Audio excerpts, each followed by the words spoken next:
귀한 찬양 감사합니다. 우리 새로 지휘를 맡은 우리 지휘 사모님, 또 우리 성가대원들이 정말 하나님 앞 귀하게 드려지는 믿음의 찬양 되어지기를 바랍니다. 그렇게 여러분께서 기도해 주시기를 바랍니다. 미국에 있는 어느 작은 마을이 있었습니다. 이 작은 마을에 그 마을에 뭐가 있었냐면 큰 바위 얼굴이라고 하는 바위산이 있었습니다. 뭐 얼굴 조각한 것도 아니었고 그냥 큰 바위 얼굴과 같은 바위산이 있었던 것이죠. 이 마을에 누가 살았냐면 어니스트라고 하는 한 주인공이 살았습니다. 평범한 사람입니다. 어린 시절서부터 그 산을 바라보면서 살았고, 그 산을 바라보면서 큰 바위 얼굴을 바라보면서 어머님께서 뭐라고 얘기했냐면 이 큰 바위 얼굴과 같은 인물이 우리 집에 나올 것이다 라고 하는 이야기를 들으면서 자랐습니다. 그리고 이 어니스트라고 하는 이 사람은 어렸을 때부터 자라서 청년, 장년, 노년을 거쳐서 그곳에서 살게 되어집니다. 그리고 평생 살면서 거기에 큰 바위 얼굴 같은 인물이 나타나기를 기다려 왔었습니다. 그러나 항상 큰 바위 얼굴을 보면서 그 하루하루 지냈습니다. 그는 소년기에 게더 골드라고 하는 한 사람이 이제 등장하게 되어집니다. 그는 돈이 많은 사람이 있었습니다. 재력가, 이름에도 골드가 붙었으니까 게더, 돈을 모으는 사람이죠. 어쨌든 이 게더 골드라는 이 재력가가 나타나서 이 어니스트 이 주인공은 이 사람이 큰 바위 얼굴의 주인공인가 이런 생각을 했었습니다. 근데 좀 지나다 보니까 이 사람의 살아간 삶의 모습을 보니까 그렇지 못했어요. 실망했습니다. 그 큰 바위 얼굴을 바라보면 큰 바위 얼굴이 실망하지 말아라 라고 말하는 것 같은 느낌을 받았습니다. 좀 더 지난 세월이 흘러서 그는 목수를 지내게 되어지는데, 목수 지낼 때 유명한 군대 장군이 오게 되어집니다. 그래서 그걸 가지고 있는 이 용맹함과 이 리더십, 이 강력한 힘, 이거 보면서 이 사람이 큰 바위 얼굴과 비슷하게 이 사람인가 이렇게 봤습니다. 근데 시간이 지나면서 그 사람도 아니라는 것을 알게 되어집니다. 그 다음에 만난 사람, 뛰어난 정치가 있었습니다. 그런 큰 바위 얼굴처럼 이제 당당하고 힘찬 이런 모습을 보면서 이 사람이야말로 이 큰 바위 얼굴 같이 위대한 사람이겠구나 이런 생각을 했었습니다. 근데 그 정치가 있는데 보니까 시간 지나면서 보니까 그의 삶을 보니까 그렇지를 못했습니다. 노년기에 그런 목수 일을 하다가 이제 그만두고 자녀에게 맡기고 그 사람은 이제 사람들을 깨우치는 설교가로 살아가게 되어집니다. 그때 만난 사람이 누구냐? 마지막에 만난 사람이 시인이었었습니다. 그 시인이 쓴 글을 읽고 또 시인이 주는 이런 영감과 메시지를 보면서 이 사람이야말로 우리 지역에, 우리 동네에 저 큰 바위 얼굴 같은 위대한 인물이구나 이런 생각을 했었습니다. 근데 시간이 지났는데 이 사람이 큰 바위 얼굴의 사람은 아니라는 것을 더욱 깨닫게 되어집니다. 이제 마지막에 이제 어니스트가 나이가 들어서 설교를 하러 올라갔는데 그때 그 시인이 와 있었습니다. 그 시인이 이 어니스트를 바라보다가 큰 바위 얼굴과 닮았다는 것을 알게 되어졌습니다. 그래서 사람들에게 바로 이 사람이 큰 바위 얼굴의 사람이라고, 그 동네 전설이었기 때문에 큰 바위 얼굴의 사람이 위대한 인물이 나온다는 것을 말합니다. 근데 그는 이 어니스트는 그 설교대에서 그렇게 이야기합니다. 나는 그렇지 못합니다. 나보다 더욱더 뛰어난 훌륭한 인물이 나올 것입니다. 이야기하고 그 이야기가 끝이 납니다. 아마 여러분들은 기억하시는 분들 계시지만 이것은 중학교 책에 나오는 큰 바위 얼굴입니다. 큰 바위 얼굴이란 단편 소설입니다. 이 단편 소설이지만 사람들이 이 메시지가 주는 좋은 교훈이 있었습니다. 이 어니스트에는 큰 바위 얼굴이 자기 스승과 같이 생각했던 것이죠. 그래서 큰 바위 얼굴을 바라보면서 기다렸던 겁니다. 저 인물이, 저 큰 바위 얼굴 같은 위대한 인물이 우리 동네에 나오겠지. 여러분, 사람은 생각하는 대로 자신을 만들어 가게 되어집니다. 만들어 가는 것이죠.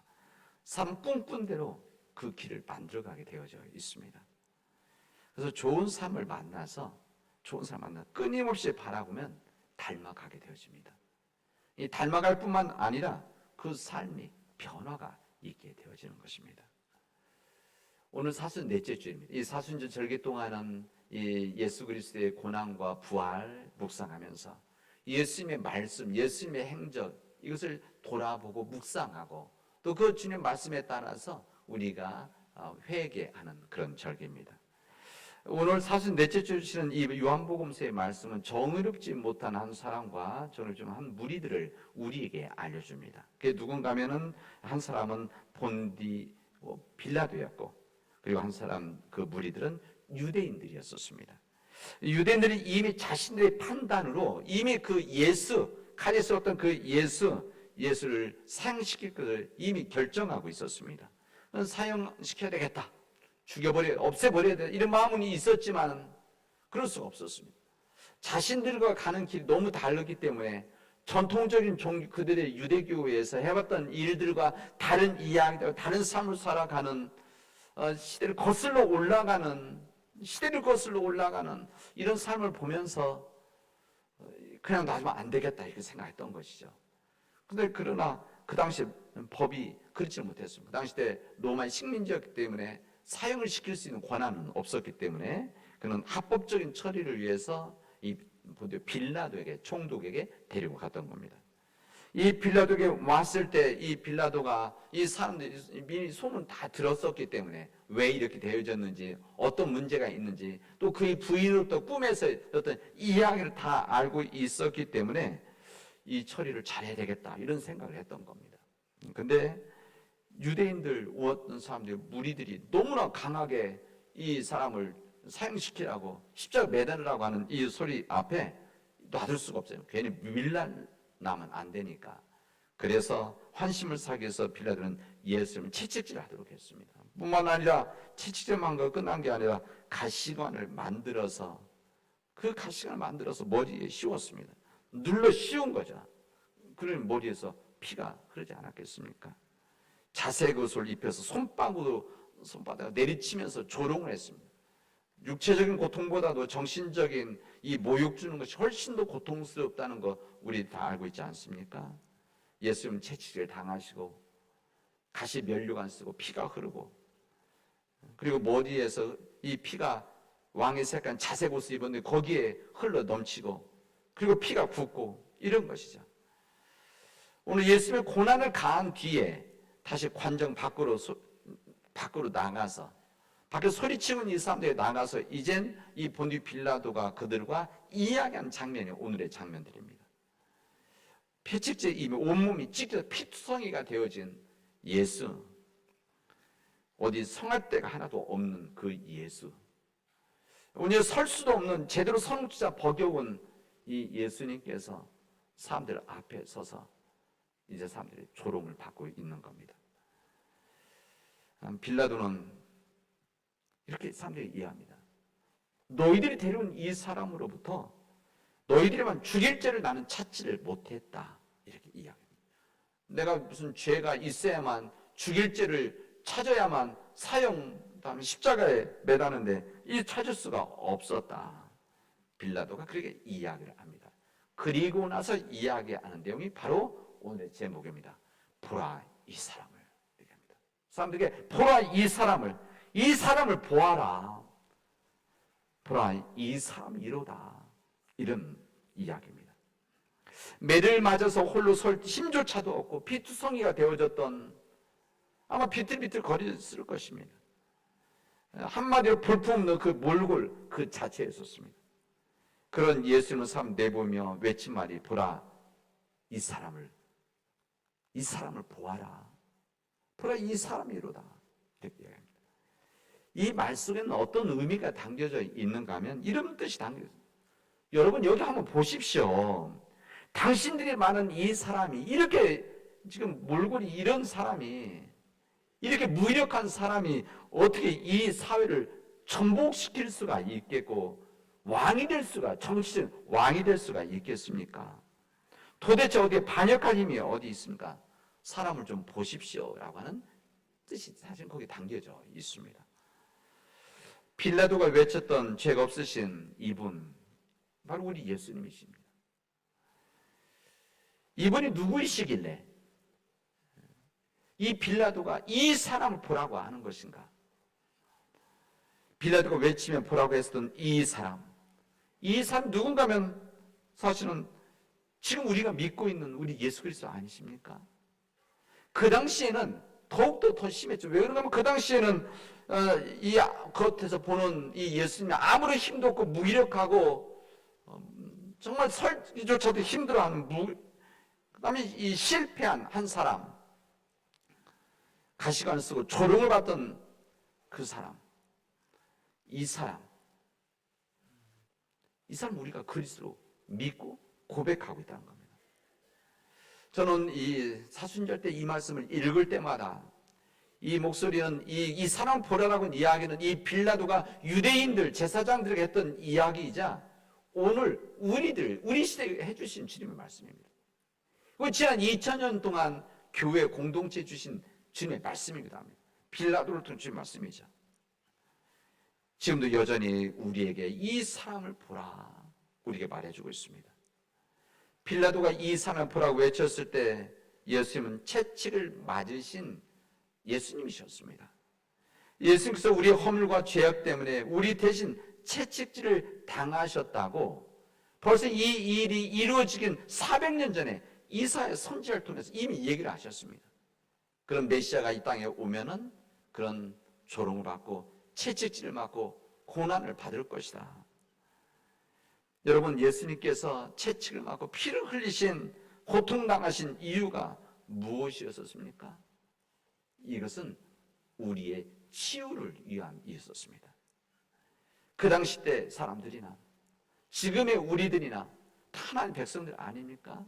이 하나님 백성들이 영적인 병에 걸려 있고 교만의 병에 걸려 있고 탐욕의 병을 걸려 있는 정신적인 병에 걸려 있고 윤리적인 병에 심각하게 병에 걸려 있는 사람들의 치유를 위해서 그리고 치유를 통한 구원을 위해서 우리 주님은 채찍을 맞고 고난 당하셨다고 성경은 우리들에게 말씀하십니다.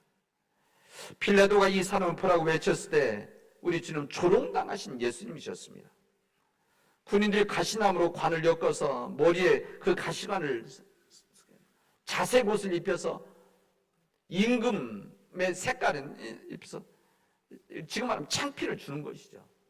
사람들 조롱을 주는 일이었습니다. 왜 예수님께서는 그런 조롱을 받고 그런 수모를 당했는가? 그 이유는 하나님이 사랑하시는 하나님의 사람들 누굽니까? 우리들이죠. 우리들이 이 세상에서 예수님을 믿기 때문에 조롱이 있고 때로는 사람들의 손가락질이 있어도 이것을 감당할 수 있도록 우리 대신해서 조롱을 받으시고 수모를 당하셨다 그런 이야기입니다. 빌라도가 이 사람 보라고 외쳤을 때 우리 주님은 십자가에 달리신 예수님을 보라고 하는 하나의 메시지였었습니다. 이 빌라도는 예수님을 십자가에 못 박도록 그에게 넘겨주었었습니다. 그리고 예수님께서는 마침내 십자가에서 못 박혀서 돌아가시게 되었습니다. 왜 주님께서 십자가의 길을 선택하고 그 죽음의 고통의 길을 걸어가셨습니까?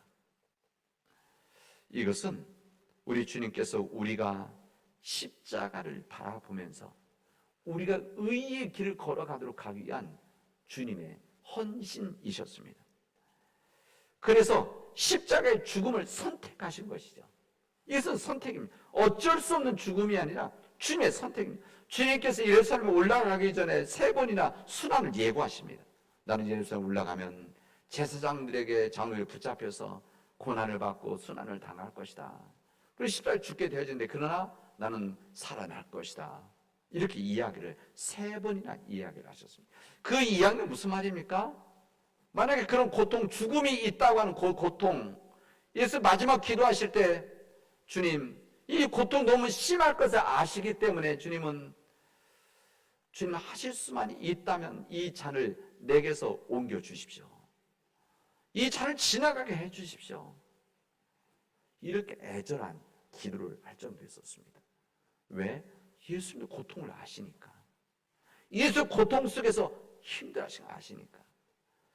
그런 주님이 왜 십자가를 선택하고 그 길을 가셨는가?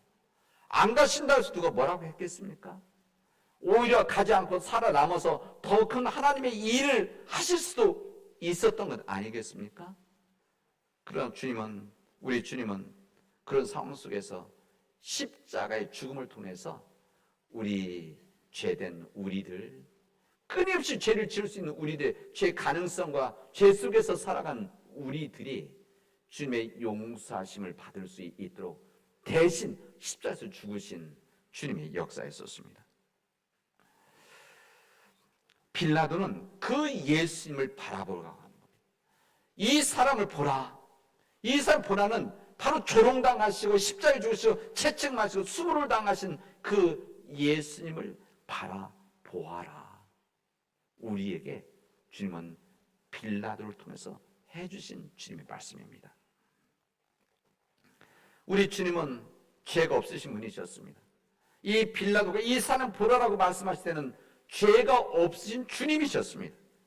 이 빌라도 노마 총독이죠. 노마 총독은 법과 원칙에 따라서 지금도 2000년 전인데도 불구하고 그런 이 법 집행을 했었던 그런 시대에 있었습니다. 다시 말하면 이 로마 황제 대인이기도 하고 법적인 모든 사법과 행정을 다 같이 하는 사람이지만 그러나 법에 있어서는 증거가 없으면은 함부로 처리하지 않는 것이 로마의 문화였었습니다. 질서였었죠. 그러나 그는 유대인들 앞에서 분명하게 이야기를 합니다. 내가 이 사람 죽일 만한 생철 만한 죄를 찾지 못하였노라. 오늘 본문에 있는 말씀 아닙니까?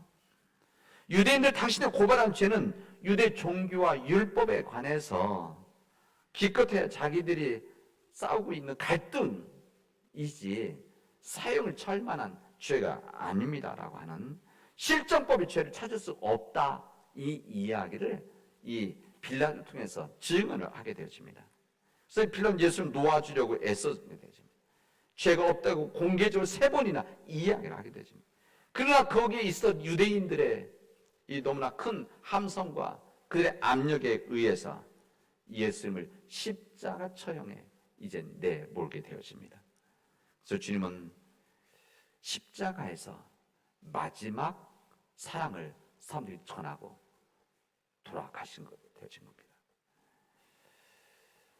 예수님을 더 이상 살릴 수 없다는 것을 알 때 빌라도 마지막 카드를 내놓죠. 그게 뭔가 하면 백성들 앞 죄수 2사람을 세우고 한 사람을 선택하라고 하는 방법이 있었습니다.